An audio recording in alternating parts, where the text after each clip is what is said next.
I'm on Zoom, I guess. Zach, okay. So, where did you all cover last week, or what did you all cover up until for last week when you guys met? We read through, I'm sorry, go ahead, Melissa. We read through chapter 28, the five Tseringma sisters, Uh-huh. and we began discussing, We what? Sorry. it. Oh, okay. It's a long chapter, so it has a lot in it. Yes. Yeah, I'm sure. So, yeah, you tell me what. There are several garlands in this page, yeah? I mean, in this chapter, it seems to be probably at one point a different collection that then brought together chapter 28, 29, 30. They're called Garland of an Array of Pearls, Garland of the Light of Amrita, and Golden Garland of Stupas. These are all related to the Tseringma sisters. And then 31, Garland of Clouds of Bliss, Emptiness, Wisdom.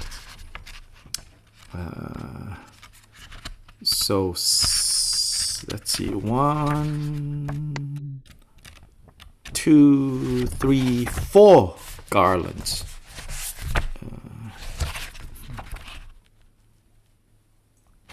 Yeah. So 28 was where you guys were last week. Yeah. Yes. Okay. So let's see. Let's go there and see.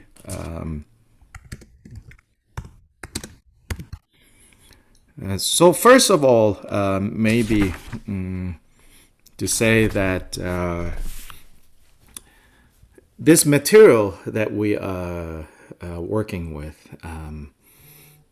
traditionally would have been taught almost like line by line. Pre-modern Tibet wasn't a society that everyone was universally literate. In fact, literacy, while highly valued in Tibetan society, was nonetheless until the modern period, in the pre-modern period, fairly low. So while many people know the story of Milarepa, many people have heard various songs associated with this figure, Milarepa. Much of this material wasn't so widely exposed, so to say. And therefore, this is not easy material. There's so much, even for someone who was born and raised in that culture, much of what's in here remained rather esoteric. And so if it's really esoteric to you, befuddling to you, it is not out of the ordinary. It's just like, well, sure, because it wasn't easy material either for the people of the culture in which this was transmitted. So that's just something to say about this material that we're looking at.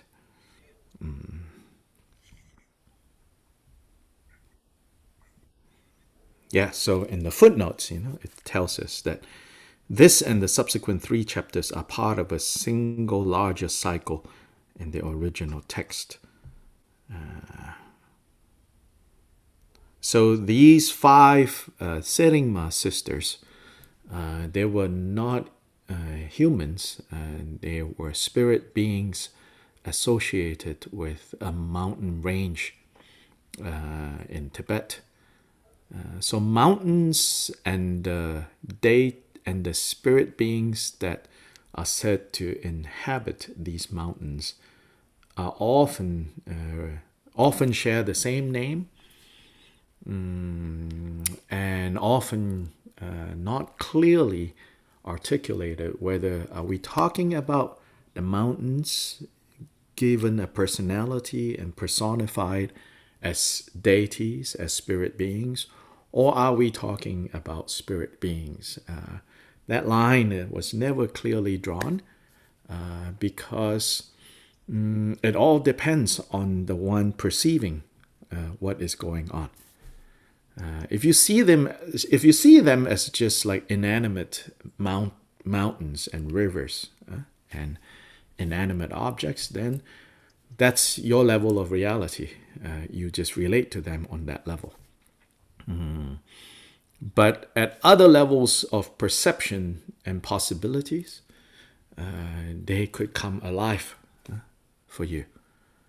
In this case, they certainly came alive for Milarepa, so that he interacted with them as entities, personalities, as real as his human disciples that were, or the human encounters that he had. But regardless of like whatever level you want to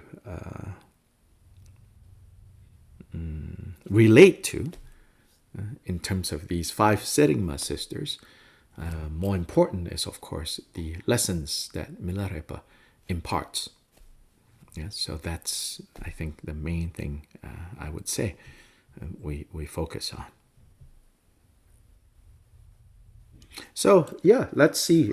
Depends on what you guys covered last week, and if there is one part or one section you want to look at again, or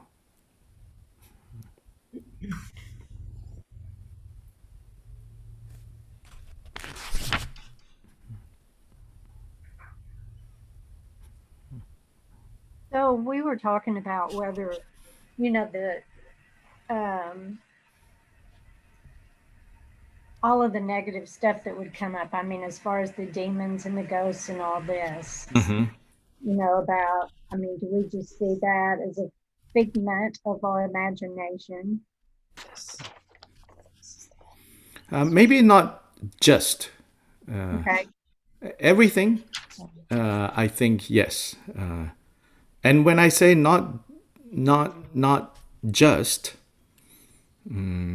what I mean there is don't underestimate figment of our imagination. In fact, in the Buddha's teachings, all happiness and suffering is a figment of our imagination. Our hopes and fears are all figments of our imagination. Our successes and failures are all figments of our imaginations. Our highs and our lows are all figments of our imaginations. Our addictions and our freedoms are all figments of our imaginations. So this figment of our imagination is tremendously powerful, complicated, subtle, gross, all levels. So even just that, even dealing with just that point, and not even, but that is the central point of the Buddha's teachings, And it's like, anything. This is more on an ultimate level. But if there's, somebody that's coming towards you with a gun, yes, you might want to run. Yeah, and that, And the other, I that- haven't gotten to the ultimate yet. yeah, and that too, it says, is a figment of your imagination, but Well, I know, very real. The bullet that pierces your flesh Yeah, is at I know. somewhere on the spectrum of figment of your imagination. So figment of your imagination in the Buddhist context is not the same as, say, pop psychology, Yeah. kind of figment of your imagination. Yeah. And so, yeah, I understand that. Yeah. Thank you. I know you understand, Of but course. other people, it's good for us to get reminded again and again and Oh, again. yeah. You know, Yes. So given the context of Milarepa's audience and whoever, well, we know who, Zhang Heruka, who compiled these songs, that was the world that they lived in. So on that level of reality, all of this was quite, real. For them, these spirit beings are not just metaphors and symbols. These spirit beings were part of their world. Not saying that you have to accept this as real, but it helps us to think about.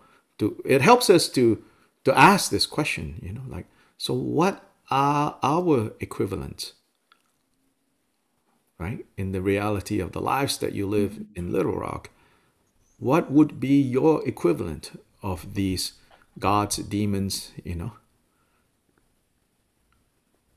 I think that's what maybe what we should consider and think about and contemplate. So what are the equivalents, in my culture, in my context? work, work. Okay. It's been my experience this week. You mean like in the workplace, these Yeah. things come up? Yeah. Sure. Republican lawmakers.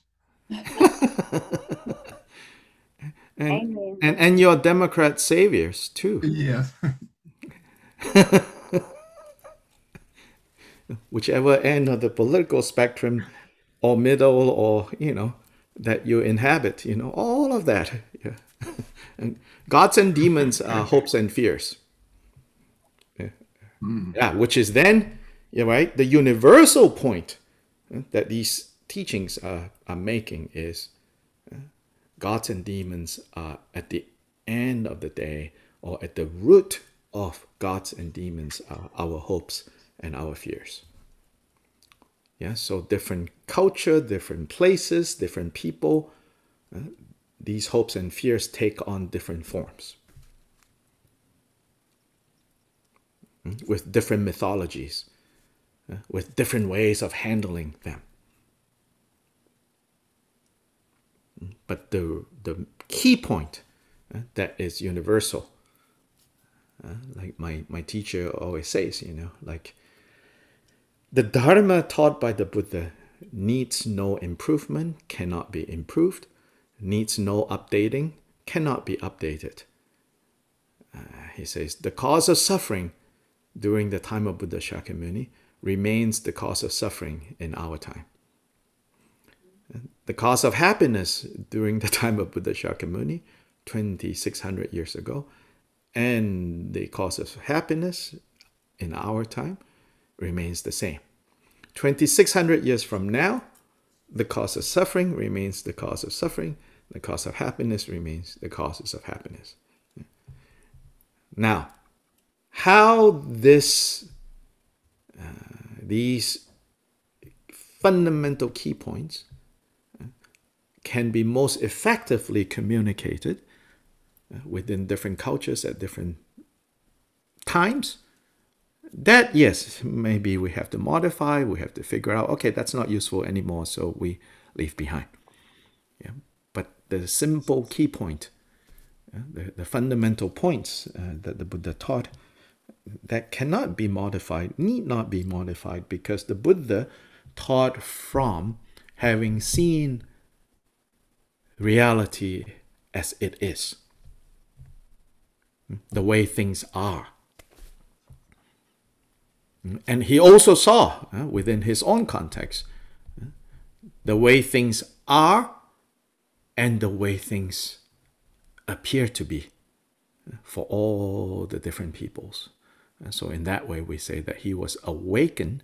He was awakened to not only the truth of the reality of the way things are, so that unchanging nature of all things, but he also saw the way things appear to be for the infinite diversity of beings. All their hopes and fears, all their highs and lows, and everything in between. Then he taught accordingly. And the state of Buddha is what we aspire to be, to awaken into, to wake up into, which is seeing both the way things are and the way and the multiplicity of the way they appear to be. The way things are is the knowledge of nirvana. The way things appear to be is the knowledge about samsara, if you have come across those two words. So Buddhas in the plural are known as the knower of all worlds, all possibilities, all reality and all possibilities. The reality of things and the possible ways in which that reality is perceived by all the different classes and categories of beings at various levels of complex combination of confusions.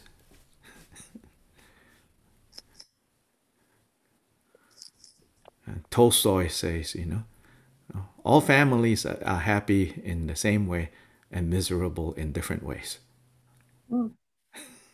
So that's Buddha too, Everyone's samsara is their own samsara, their own mix of confusion and dissatisfaction.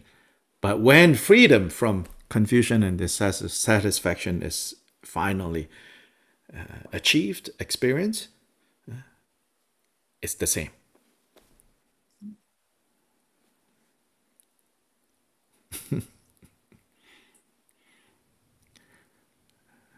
The statement tells us to therefore, do our best in relating to all people, all close and distant, with compassion.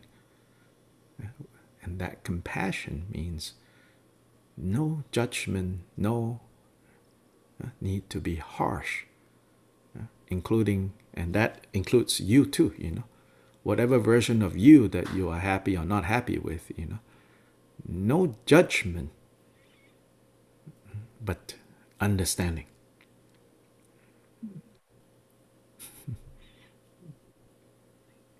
But knowledge, knowing. That which knows is Buddha, the one who knows.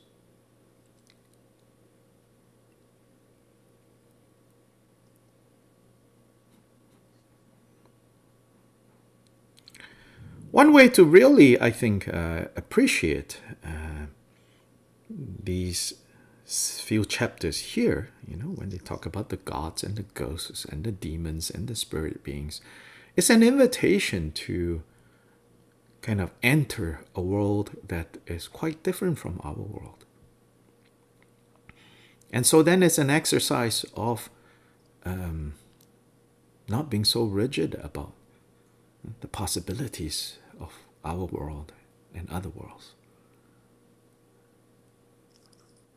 So rather than, spending, I think, too much time, how real is this? Well, why don't you enter it and see? Like Narnia, Well, go into the closet and see if you find a door on the other end, Just go in. But go in with some knowledge, Don't get lost in there. Know that there's a door to then come back into and out of this closet and into this house.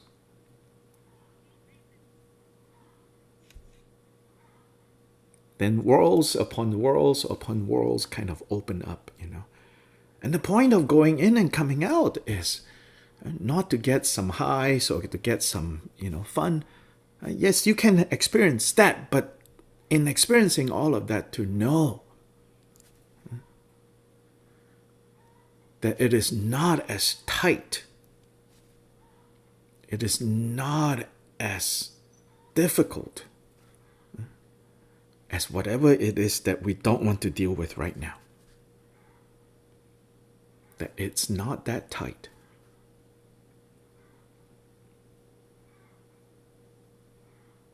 And so then we can have this mantra. This mantra called, "Is that so?" Meaning whatever difficulty that arises, if we can remember this mantra of, "Is that so?" Is it? Very effective, if we remember to apply this mantra, to wield, we say, to wield this mantra. Mantra is, of course, in its kind of original cultural context, they are powerful words, right? Magical words that turn the situation to your favor. That's the cultural context of mantra. They are spells. Expelliarmus, right? They are spells. But the real way to wield these spells, the Buddha taught, is to change the mind.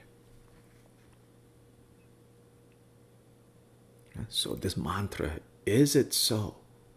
Really? Is it? It's good, especially therapeutic when we feel very tight, very claustrophobic, when it gets very painful, very uncomfortable. You wedge this mantra into that situation. Is it? Really? Is that so? Once we're able to wedge this mantra, so to say, this powerful words into that tightness, then, a little bit more space is created. Then we are also invited to not only use this mantra when difficult situations arise. Buddha says, if you just use it one context, that means with all your fears, but you don't apply it with all your hopes, then you will always be stuck in this. So then you also need to be able to introduce that into all your hopes. So even when you're having such a great time, you should never forget the mantra. Really? This is not to pour cold water. It's not to, be a party pooper. Especially don't go ruin other people's parties, Just be kind, having a good time, let them have a good time, But it's about seeing clearly,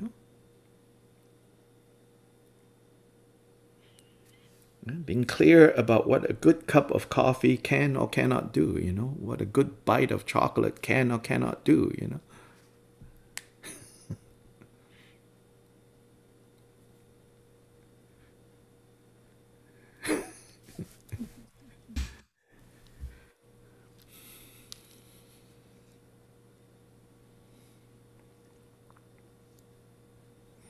Or sometimes what a good stick of incense can or cannot do. Some of you know, I run an online store selling, I don't even know if you ask me how many types of incense I sell, but more than I can remember. But on April 1st, BBC featured one of the brands, And I'm like, oh, okay, well, let me go light some, I mean, at some point when I first started offering these on the store, I did check it out, but then I don't remember anymore. Then now I liked it. I was like, I see why BBC did a feature on it. And then I also understood then, and I see why an alternative to this brand, like half the cost of what this brand is, why it is half the cost. I was like, now I see what it's trying to be, but not quite achieve. This other brand. They're all Bhutanese incense. And I was like, that's why. This original and this wannabe. I looked it up yesterday. Yeah, it's pretty cool. Nado is the... I've been to Bhutan 3 times now. And all 3 times I failed to go to the factory. Not for lack of trying, but each time they were closed.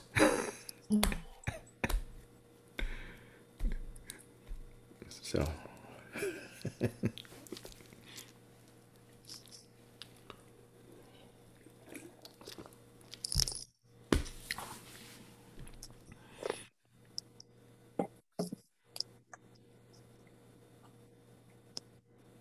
Anything specific from this chapter that you think we should anchor the time we have left for today?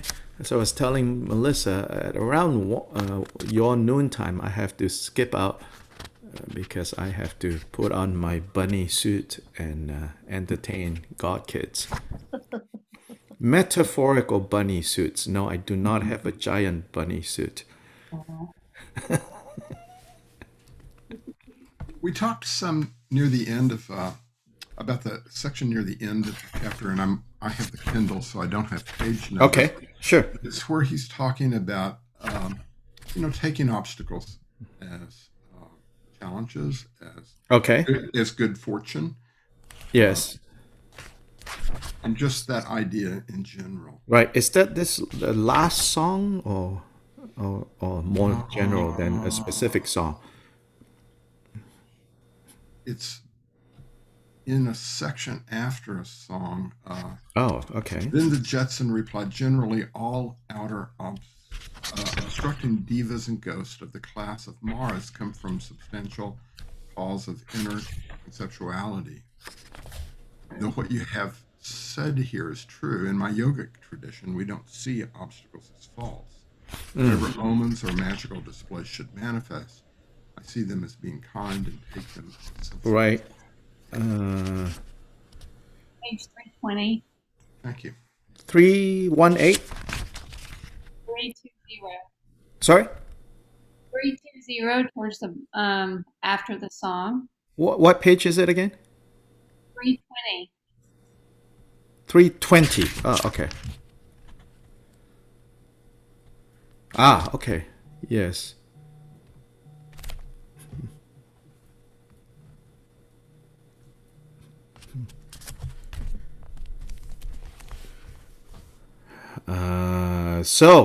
On 320, then the Jitsun replied, right? So before that was a song that was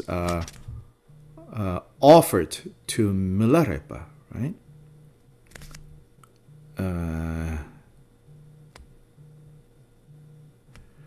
So in that song, that was offered, the sisters,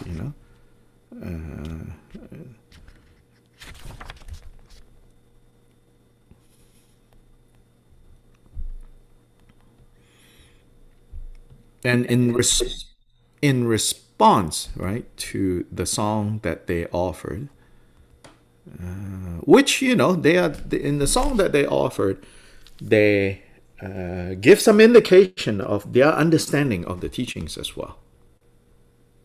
Yeah, and some of the challenges that they were saying that they face in applying the instructions that they have received.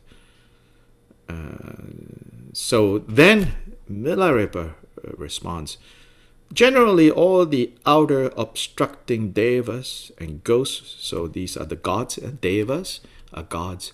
The etymology of deva is Sanskrit, is light beings, beings with light.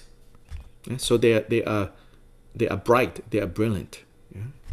So they are things that sparkle, the things that have bling, So generally, the outer obstructing devas and ghosts of the class of Maras come from substantial cause of inner conceptuality. Maras are Maras are those that mislead. And so now, right, Milarepa says, whether they are sparkly things, yeah, or, downers, yeah, they are all things that mislead. And where do they come from? They come from our own conceptuality, our own habits of throwing over what's basically just things that arise temporarily out of causes and conditions, we say. We throw over them labels, concepts. Like and don't like, basically. Friend and foe. From like and don't like, friend and foe. Hopes and fears, all of that. Right? It says, this is where they come from, This is where they come from. Though what you have said here is true, with regards to the Tseringma sisters' reports about their failures and successes in applying the teachings. In my yogic tradition, we don't see obstacles as faults. We often repeat this, those of us who have been involved in Buddhist practice long enough. We say this, we repeat this, but very few of us actually mean it. I'll be the first to confess, because our habits are so strong that when we see obstacles, we think, oh, something has gone wrong, Then we never think, like even Milarepa, this great sage, even after he's become great, obstacles are constantly turning up. He still had problems getting something as simple as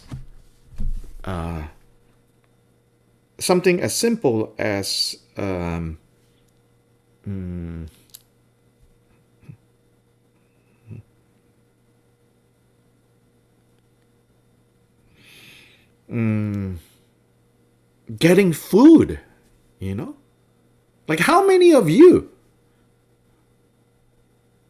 I have not had a problem getting food. I've never, gone to bed hungry. In fact, I asked a Tibetan friend, who lived first part of his life during the Cultural Revolution in Tibet, and in China as well. But he was in Tibet, Cultural Revolution was all over wherever the communist Chinese controlled, including Tibet. And I asked him out of curiosity, I said, Khenpo, have you ever in your life gone to bed hungry? And he's like, no. And yet we think, oh, my life, I don't know. Some days we're like, oh, it's not good, and this and that, Milarepa, even just to get food was a problem. But he never saw that as, oh, my Dharma practice must have gone wrong, you know. My spiritual growth. So in varying degrees, you know, we might kind of laugh about it, or, you know, intellectually kind of like, you know, when we hear about, like, for example, prosperity gospel, right? You've heard of that term? And we think, oh, no, my spirituality is not that crude, you know. Really? Maybe it is that crude. You know? We just don't say it out loud like that, you know. But on a deeper level, it is that crude. We subscribe to varying degrees of this prosperity gospel. Yeah, it's that if we somehow get on the right side of this game, yay! One exclamation point after another, right? One personal theme song coming on after another. But here Milarepa says, you know, we don't see obstacles as faults. Whatever omens or magical displays should manifest, I see them as being kind and take them as something desirable. My God, you know. Like, if we would only take to heart just this, you know. Yeah, well, you don't need EBS, you don't need Zoom, everything else can just shut down, that's it. You know, just practice this.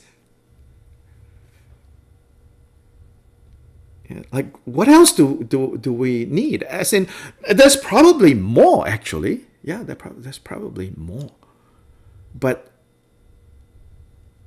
if we don't attend to just this,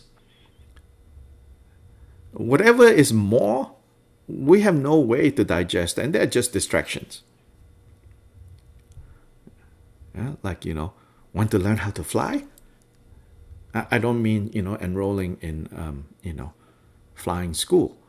But this yogic flying, you know, like, want to learn how to fly? Want to learn how to have inner heat?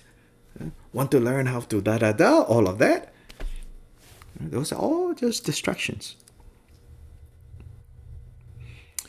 With the instruction on taking bad omens as good fortune, obstacles crack the whip of diligence for beginners who are lazy.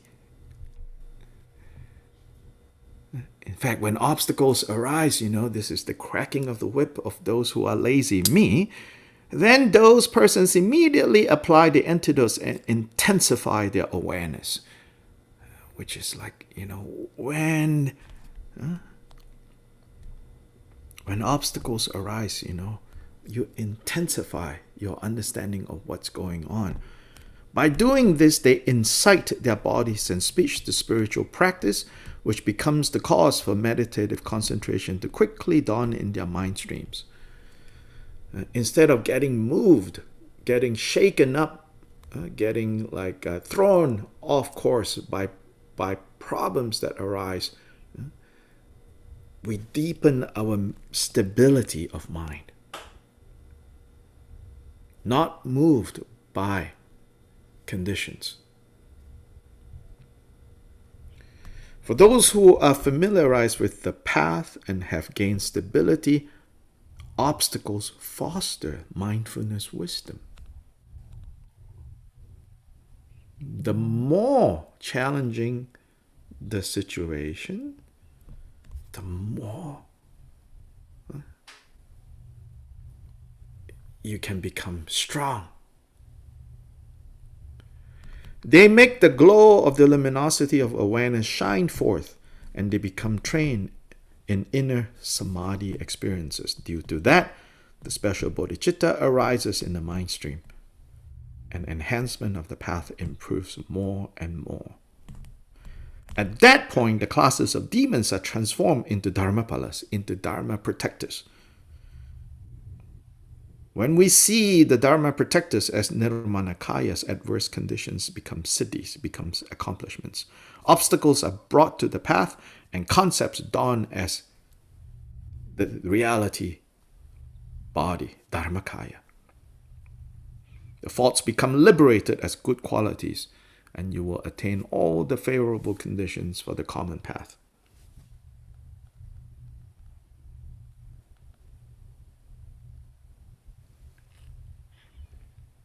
Ultimately, within the nature of knowable phenomena, neither devas nor ghosts exist. Yeah, like, Karen, you said earlier, ultimately.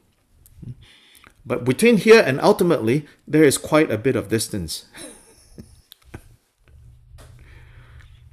So yesterday, my teacher, Kenjan Rinpoche, he said, we, those who have been in this for a long time, we make the mistakes of hiding everything underneath emptiness. We hide everything under emptiness. We hide everything under Mahamudra. Meaning, the negative 10 non-virtues, instead of working on clearing them, we kind of just sweep them all under, right, the rug of emptiness. Oh, it's all empty. Oh, it's all one taste. Oh, it's all liberated. He says, instead of clearing them out, from your house, you just sweep them under the rug of emptiness. You sweep them under the rug of Mahamudra. You sweep them under the rug of Dzogchen, non-duality and everything. He says, but meanwhile, under that rug, more and more dirt is accumulating. Then you walk around like feeling a kind of stuffy, more and more allergies, building up because you hide them under these big ideas. He says, of course, if you apply emptiness, Mahamudra, Dzogchen, they're all just synonyms. Yeah, if you really know how to apply, then you can remove the causes of suffering. But be careful not to so quickly go to ultimately. Yes.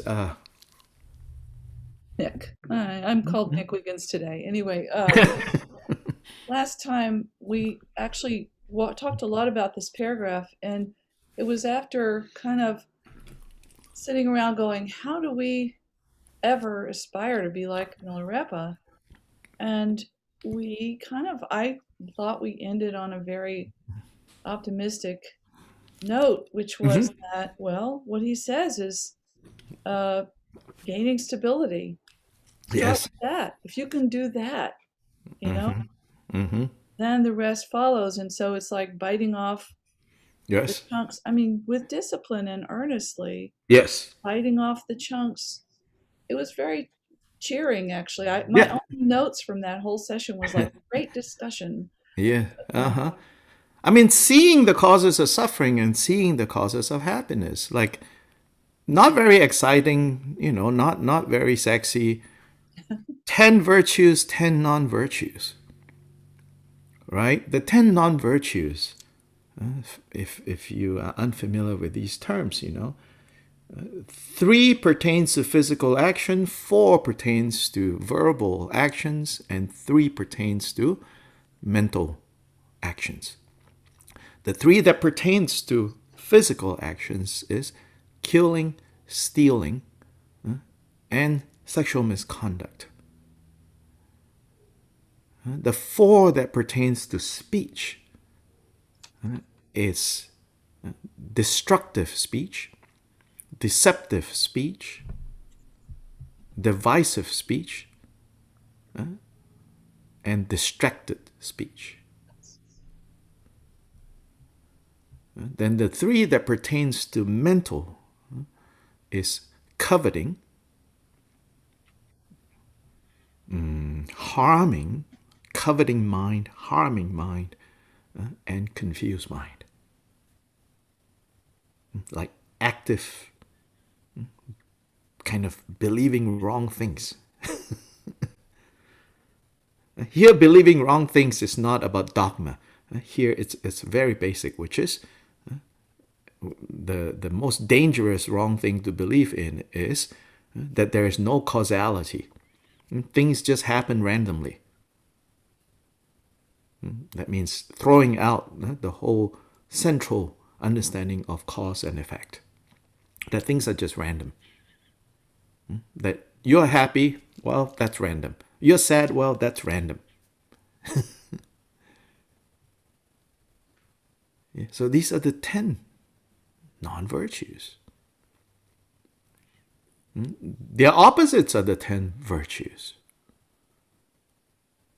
Right? Instead of thinking and operating like, oh, there's no cause and effect, it's just random.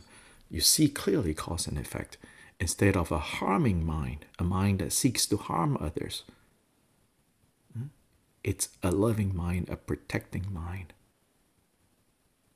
Instead of, a coveting mind, a mind that is non-coveting, generous, open.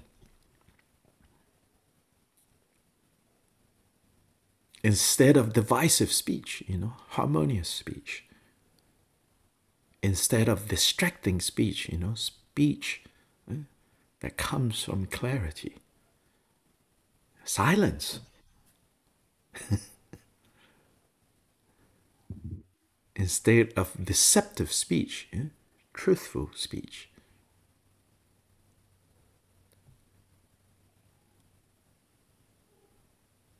Instead of destructive speech, speech that builds up, that lifts people up. So these are 10 virtues, 10 non-virtues. It's universal. Nobody argues against these 10 things. Doesn't matter what religion you have or what religion you don't have.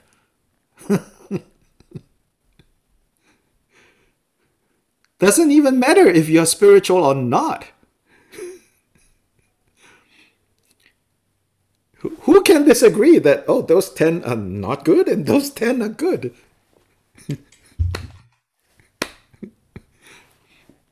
Maybe one of those guys that you were talking about earlier, those religious, whatever it was, like those guys making all this money on religion. Oh, yeah. At the beginning. Yeah, well, even them, when they really think about it or look at it, you can't argue against, This is just the way things are, So that's what, Buddha, that's what we say, like 2,500 years ago, this is true. 2,500 years later, this is still true. Now, it's not saying, this is, be careful, this is not the old religion's like moral code, This is not even about like becoming a good person. This is just like, do you want suffering? No. Do you want happiness? Yes. Well, that's it. It doesn't mean we can always do it, A lot of times we can't, because of our habits. But even when we cannot, if we have awareness of what the heck went wrong, then even when we cannot do the right thing, it's less oppressive. That much I can tell you, I have the ability. Yeah. I would be making things up if I said, oh yeah, I've got it, Now I don't engage in the 10 non-virtues anymore. That'll be a lie. But what I can tell you is after, 30 years of practicing the Dharma actively or more or less actively or seemingly actively, at least now, when one of the non-virtues I have engaged in, I know, okay, well, suffering will come, It cannot be otherwise. Then at least with that knowledge, when the suffering comes, right, you're not bewildered. Like, what? I'm innocent. It's so unfair. Which is what happens, It's unfair, the world is against me, this is wrong, what did I do to deserve this? No, it's just like, well, that's just the way things are.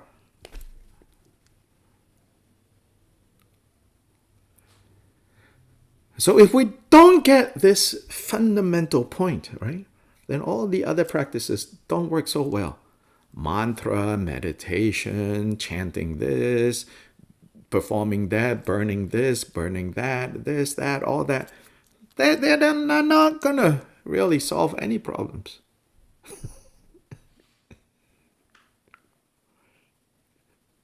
They're just like painkillers,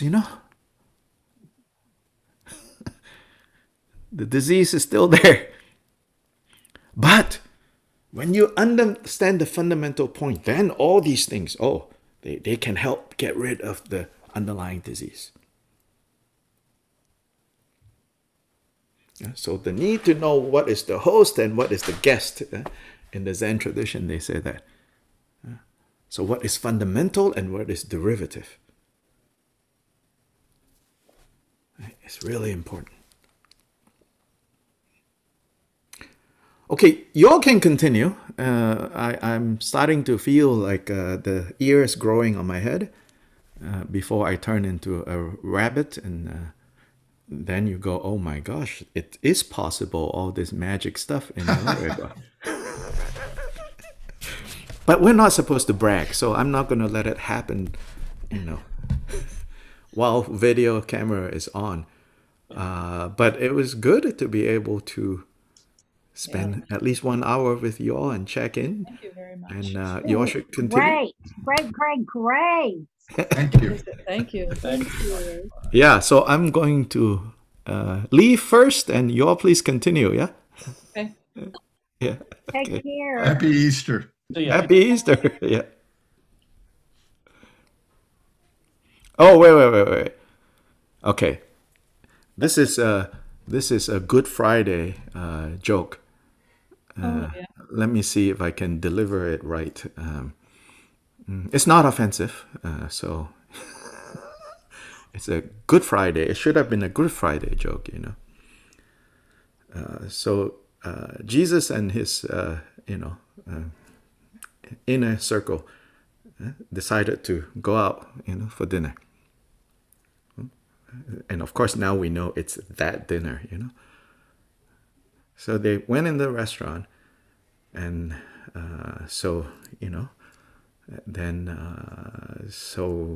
they asked, like, how many, And Jesus says, table for 26, please. The waiter goes, 26? It's like more people coming? It's like, no, just the 13 of us. Why do you need a table for 26? Oh, we just want to sit on one side.